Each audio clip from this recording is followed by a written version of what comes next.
వద్దంటే వినదే పగలంతా ఆడి పాడి ముద్దైన తినదే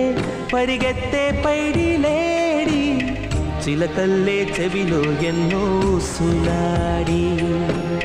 పడుకోదే పన్నెండైనా ఏం చేయాలి గుమ్మాడి గుమ్మాడి ఆడిందంటే అమ్మాడి డాడీ ఊపిరిలో మురిసే కూచిపూడి